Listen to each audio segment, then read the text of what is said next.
আমি তাকায় তাকায় দেখেছি বাবায় কোমরে মাজায় গামছা লাগায় মানুষের বাড়ি কাজ করে খানা নিয়ে আসে।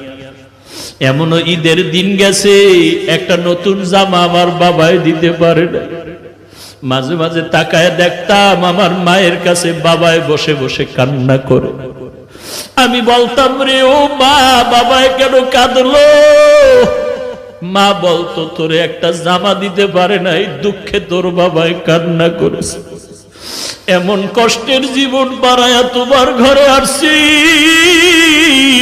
জানির কারি সাহেব আজকে আল্লাহর কাছে দোয়া করে গেলেন, কিন্তু দেখে যেতে পারলেন না যে হাফিজুর রহমান কেমন হয়ে গেল।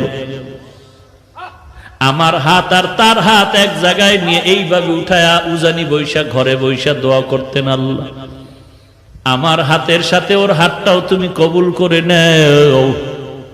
আমি চাই ও ভালো একজন আলেম হবে আর একটা বড় মাদ্রাসা করবে। আজকে ঢাকার শহরে রমজানের শেষের দিকে মাদ্রাসা ঢালাই দিলাম 7,500 স্কয়ার ফিট ছাদ। মাদ্রাসা চলতেছে, কিন্তু কারি সাহেব দেখে যেতে পারলেন না সেই দোয়ার মাদ্রাসা।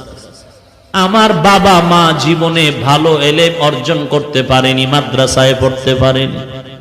কষ্ট করে করে, কত কষ্ট করে করে লেখাপড়া শিখাইলে, মাদ্রাসায় পড়াইলেন। আমার চাচা দাদা বলেছিলেন আর পড়ান লাগবে না, ছেড়ে দাও।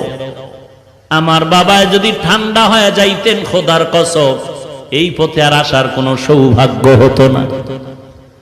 উজানির জমিনে ঘুমান্ত কারি ইব্রাহিম রহমাতুল্লাহ আলাইহির 11 সন্তানের ছোট সন্তান কারি মঞ্জুর আহমদ রহমাতুল্লাহ আলাইহি আমার আব্বাকে এত ভালোবাসতেন।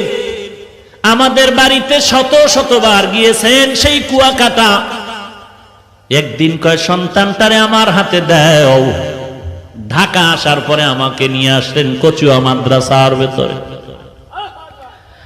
আর ওই উজানির কারি ইব্রাহিম রহমাতুল্লাহ আলাইহির কবরের কিনারায় গিয়া 11তম সন্তান গিয়া আমার আব্বার হাতটা ধরে নিয়ে বলতেন, আব্বা জান, কুয়াকাটার একজন গরিব মানুষ আপনার দরজায় দাঁড়ানো আছে। এই গরিব মানুষটা বড় মুখলেস মানুষ, বড় তাকওয়াওয়ালা মানুষ। আপনার মোহাব্বতের বান্দা। বাচ্চার মতো যেমন বাবার কাছে আবদার করে এমন আবদার করে, আব্বা জান, বাবা জান, এই গরিব মানুষটার সে কবর জিয়ারত করে, আল্লাহর কাছে একটু দোয়া করবেন, আল্লাহর কাছে বলবেন। আব্বা জান এখনো বলেন আর মাঝে মাঝে কান্না করেন। উজানির কারি মঞ্জুর আহমদ রহমাতুল্লাহ